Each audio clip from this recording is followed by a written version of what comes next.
जय हिंद, sending a lot of blessings from my side to all of you. मैंने episode number 3 पढ़ा था अपनी मोहब्बत की रेलगाड़ी का एपिसोड, जो मेरी किताब का, इंग्लिश बुक का मैं हिंदी में ट्रांसलेशन करके अपने हिंदी रीडर्स और व्यूअर्स के लिए पेश कर रही हूँ। आज मैं पढ़ती हूँ एपिसोड नंबर 4 और यहाँ पे शुरू होता है लव यानी मोहब्बत का एक्सप्लेनेशन। मोहब्बत जो हमें अलग अलग वेब सीरीज, टीवी और बॉलीवुड मूवीज, हॉलीवुड मूवीज में दिखती है, कहीं ना कहीं सही भी है और कहीं ना कहीं मोहब्बत की डेफिनेशन पर्सनल होती है। तो हम एक ही डेफिनेशन को हर रिश्ते की मोहब्बत पे इम्पोज नहीं कर सकते। तो मोहब्बत की फीलिंग, जो पहली फीलिंग एक बच्चे को मोहब्बत की आती है, वो आती है अपनी माँ के शिकम में, वुम्ब जिसे कहते हैं। जब बच्चा अपनी माँ के शिकम में आता है और वो अपनी माँ से मोहब्बत कैसे दिखाता है, जब उसका वेट गेन होता है, जब वो न्यूट्रिएंट्स एब्जॉर्ब करने लगता है, ये पहला स्टेज होता है उसकी लाइफ में मोहब्बत का, जब वो अपनी माँ को ग्रैटिट्यूड पे करता है और इस तरह से वो वुम में ग्रो होता है। तो जब फायजा की डिलीवरी होने वाली होती है और सैयद उसके पीले पड़ते हुए चेहरे को देखकर थोड़ा नर्वस होने लगता है, तो वो दुआ पढ़ते पढ़ते अपना दिमाग थोड़ा डाइवर्ट करने की कोशिश करता है और फिर याद करता है वो सारी चीजें जब फायजा तरह तरह की प्रेगनेंसी के टाइम में कुछ कुछ हरकतें किया करती थी। जैसे फायजा रात में उठ करके एप्पल और आइसक्रीम की डिमांड किया करती थी, वो गाना गाया करती थी जब वो उदास हुआ करती थी, और बहुत सारे हार्मोनल चेंजेस के थ्रू गुजरा करती थी और इबादत किया करती थी जब वो बहुत सिक्योर हुआ करती है। ऐसे देखा जाता है कि हम इबादत किसी भी मजहब में देख लीजिए तब जाते हैं करने जब हम मुसीबत में होते हैं, लेकिन फायजा ने के अंदर एक अजीब सी मोहब्बत ऑलमाइटी के लिए ग्रो होती है प्रेगनेंसी के दौरान, और वो खुद को कनेक्ट करती है ऑलमाइटी से, और जब उसको बहुत सिक्योर फील होता है और बहुत हैप्पी फील होता है तब वो नमाज पढ़ने के लिए बैठती है। तो इस तरह की हरकतें फायजा किया करती थी, और जो हार्मोनल चेंजेस उसके बॉडी में होते हैं उससे उसका फेस बहुत ग्लो हो रहा होता है, और इस तरह की चेंजेस वो अपने आप में नोटिस करती है, जो उसको एक लड़की से एक औरत की जर्नी पे ले जाती हैं। एक प्यारी सी, सोफिस्टिकेटेड सी, पतली दुबली छरहरी बदन वाली फायजा वो अपने आप को हमेशा चाहती थी कि पढ़ लिख करके मैं एक बार ब्यूटी पेजेंट में जरूर पार्टिसिपेट करूंगी, और उसको मोटा होना बिल्कुल भी पसंद नहीं था। खाना भी उस तरह से खाया करती थी कि मैं कहीं मोटी ना हो जाऊं। और आप देखेंगे हर टीनेज जो होते हैं वो अपने आप को मोटे नहीं देखना चाहते हैं। क्यों? क्योंकि उनका ट्रेंड होता है टीनेजर्स का कि स्लिम रहना है, और वो उनके एज की डिमांड भी होती है, क्योंकि उनको बहुत सारी फिजिकल एक्टिविटीज करनी होती है, और लर्निंग फेज जो स्कूल और कॉलेजेस में होते हैं उसमें बहुत सारा एग्जॉस्ट भी बच्चे हो जाते हैं। तो अपनी उस एग्जॉस्टेबल जर्नी को वो स्लिम होना है कह करके बड़े आराम से मोहब्बती तरीके से कंपैटिबल कर देते हैं। वो बता भी नहीं पाते कि हमें इस जर्नी में, एजुकेशनल जर्नी में भी बहुत सारी जिम्मेदारियां होती हैं, जिसकी वजह से वेट पुट ऑन नहीं भी हो पाता है। किसी किसी का बहुत ज्यादा हो जाता है उस स्ट्रेस लेवल को हैंडल करते करते, लेकिन बच्चे कभी अपने माँ से या बाप से इस तरह की शिकायतें नहीं करते और बड़े प्यार से अपने एजुकेशनल जर्नी को जाते हैं। उसी तरह फायजा भी गुजरी थी अपनी एजुकेशनल और प्रोफेशनल जर्नी से, तो बहुत पतली दुबली थी, और अब जा करके जब वो उसका बेबी बम्प ग्रो होता है तो पहली बार वो खुद के बेबी बम्प से मोहब्बत करने लगती है। ये मोहब्बत माँ और बच्चे की जो प्रेगनेंसी के टाइम डेवलप होती है, ये बयान करती है कंपैशन का वो लेवल कि माँ कैसे धीरे धीरे अपनी सारी चीजों को, होने वाले बच्चे को जिसे उसने कभी देखा भी नहीं है, उसके लिए वो उस लेवल का कंपैशन ग्रो करती है कि उसके लिए अपनी फिजिकल ब्यूटी, अपनी मेंटल पीस, अपनी क्रेविंग, अपनी चीजों को, सबको एक्सेप्ट करती जाती है। और इसीलिए वो तरह तरह के कभी कभी खाना की डिमांड कर दिया करती थी, जो वो शादी के पहले या शादी के बाद कभी खाती भी नहीं थी। तो इस तरह की चीजें उसके साथ होती थी। तो वो एक दिन पूछता है फायजा से कि फायजा, तुम मुझे बताओ कि ऐसा तुम क्यों कर रही हो, जो तुम कभी नहीं खाती थी अभी खाने की डिमांड कर रही हो, ऐसा क्यों हो रहा है? क्योंकि सैयद भी पहली बार बाप बन रहा होता है और उसको भी बहुत क्वेरी होती है, और ये बहुत कस्टमाइज्ड क्वेश्चन है। आप गूगल पे सर्च करेंगे कि क्यों एक औरत को प्रेगनेंसी में बैंगन खाने का मन करता है, तो इसका आंसर सिर्फ आपको यही मिलेगा कि हार्मोनल चेंजेस की वजह से वो चीजें भी खाने लगती हैं लेडीज जो उन्हें नहीं खाना होता है। जब आप इस तरह की किताबों को, बहुत सारी किताबों को पढ़ेंगे तो आपको पता चलेगा कि इसमें थोड़ा सा जेनेटिक्स इफेक्ट भी होता है, क्योंकि वो अपने हस्बैंड के बच्चे की माँ बनने वाली होती है, तो हस्बैंड के फैमिली के कुछ कुछ चीजें भी प्रेगनेंसी के टाइम उसके अंदर फील होते हैं। इसलिए कहा जाता है कि जब वुड बी मदर फैमिली में हो तो उसको अपनी फैमिली, दोनों फैमिली के हर बच्चे का चाइल्डहुड एक्सप्लेन करना चाहिए, वो हर अच्छी आदतें एक्सप्लेन करनी चाहिए। क्यों? क्योंकि होने वाले बच्चे में वो कहीं ना कहीं आती है, जेनेटिक्स जिसे हम कहते हैं। तो जैसे कि एक एग्जाम्पल देती हूँ कि जो माँ है जो कभी बॉटल गार्ड यानी लौकी कभी खाना पसंद नहीं करती है और वो प्रेगनेंसी के टाइम में अचानक से इसको शुरू कर देती है। फायजा एक्सप्लेन कर रही होती है सैयद को ये एग्जाम्पल, और वो कहती है वो इसलिए होता है क्योंकि हस्बैंड का जीन्स और हार्मोनल चेंजेस दोनों हमारे बॉडी में होते रहते हैं, और बच्चा जो होने वाला है वो अपनी खुद की भी एक पहचान, अपनी पसंद नापसंद ले करके दुनिया में आता है। तो उसकी जो पसंद होती है नापसंद होती है वैसा खाना खाने की और वैसे टैंट्रम्स थ्रो करने की और वैसी चीजें माँ प्रेगनेंसी में करने लगती है। और ये चीज जो मैंने यहाँ पे मेंशन की है अपनी किताब में, वो मैंने एक जेनेटिक्स 101 बाय बेथ स्वारेकी की बुक है एक, उसके जरिए मैंने यहाँ पे ये पॉइंट लिया है।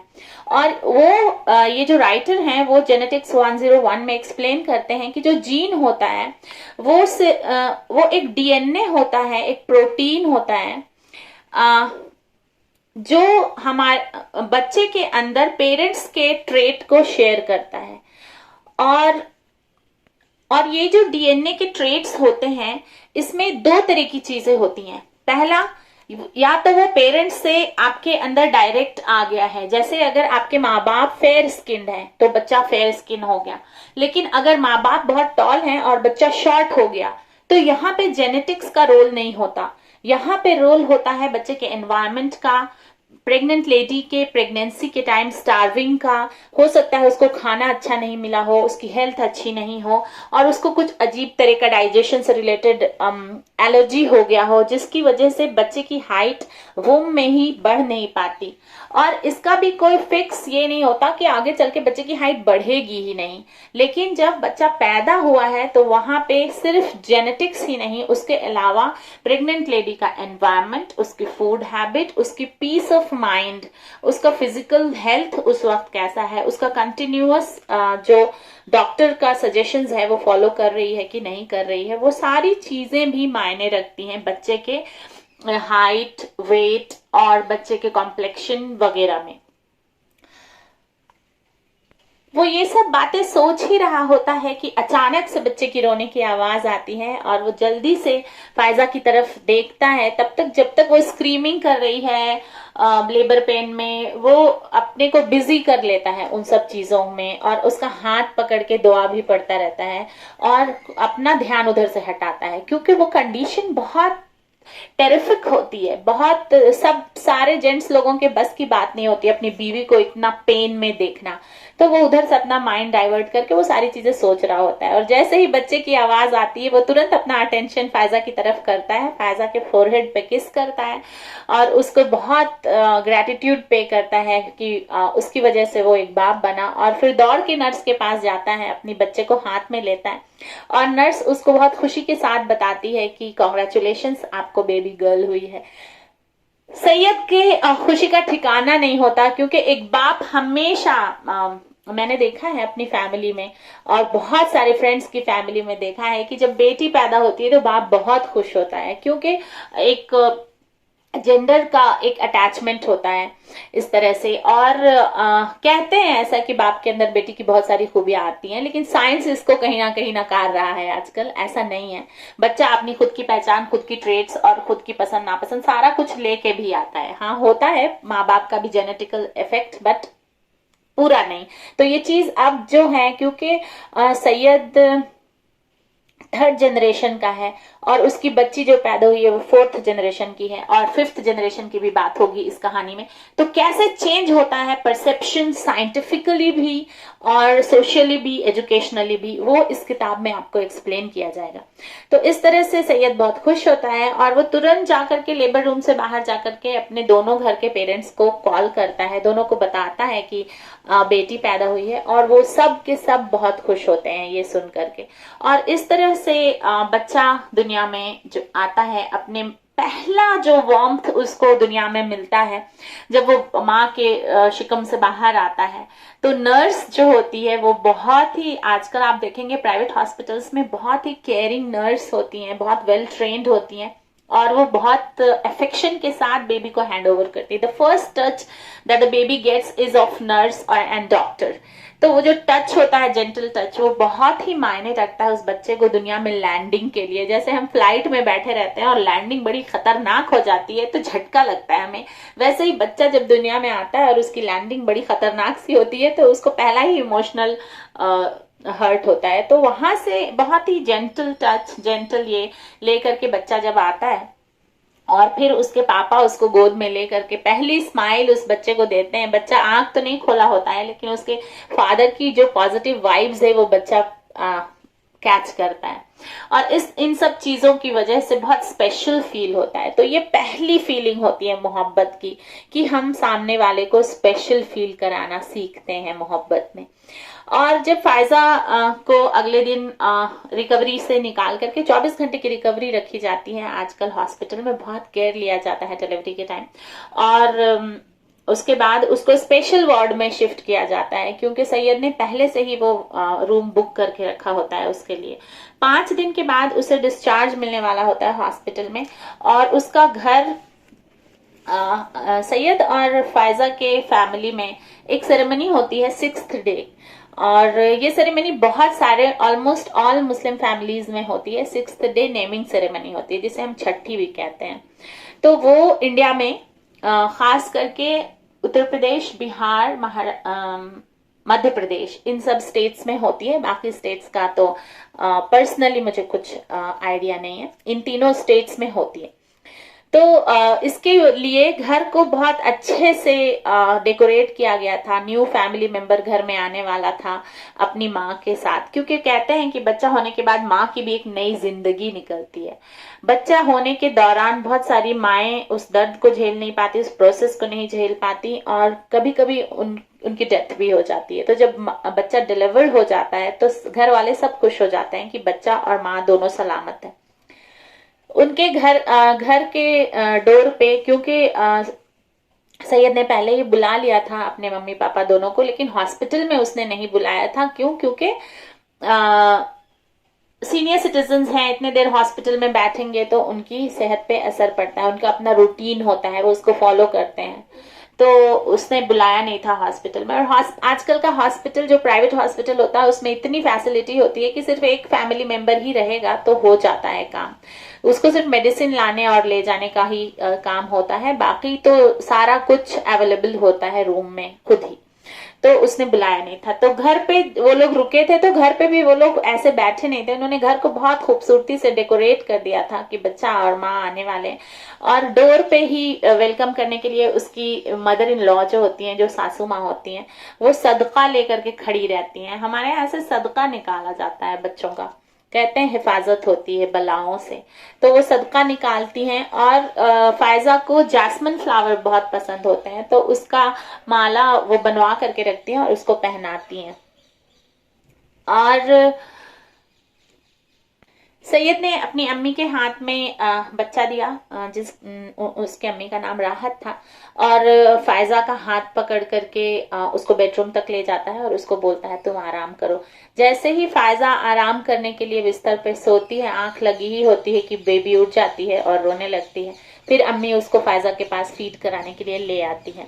प्रेगनेंसी के टाइम में, इस टाइम आफ्टर डिलीवरी, 2 हार्मोन्स जो होते हैं, एस्ट्रोजन एंड प्रोजेस्टेरॉन, ये जो है बहुत ज्यादा रिलीज होते हैं, जिसकी वजह से नॉर्मल स्ट्रेस को कोप अप करना थोड़ा डिफिकल्ट हो जाता है।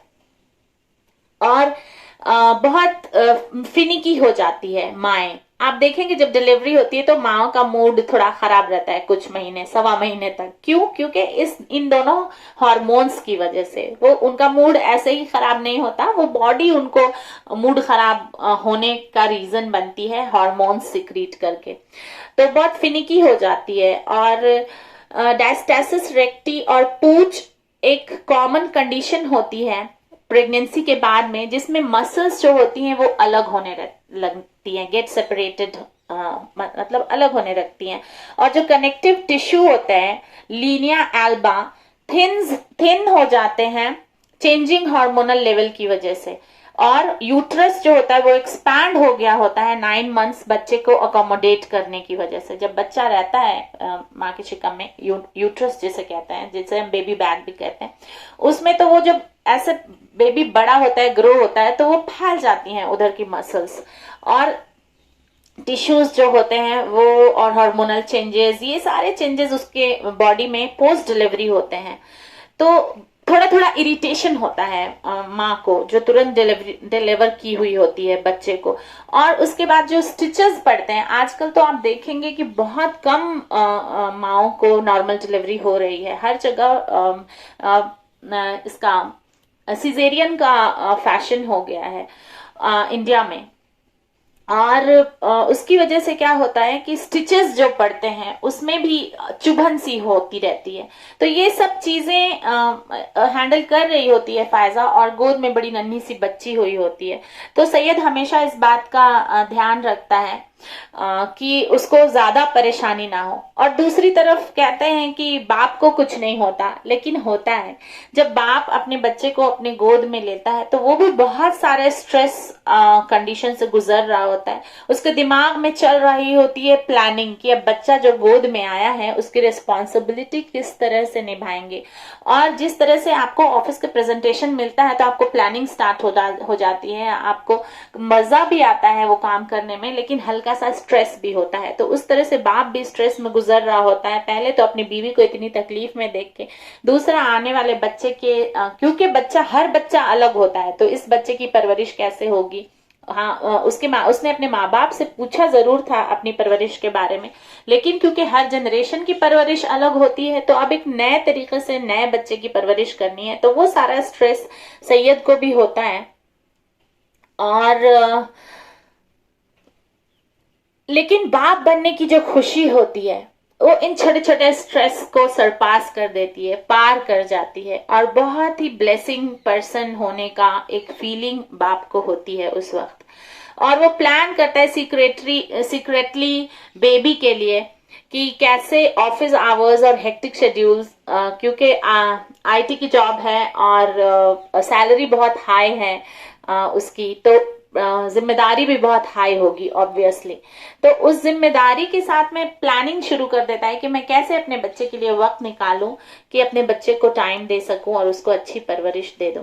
उसने सुना था कि ये एक बहुत आसान सा सिचुएशन नहीं होता है इस तरह के स्ट्रेस को हैंडल करना, और उसी सिचुएशन से वो गुजर रहा था।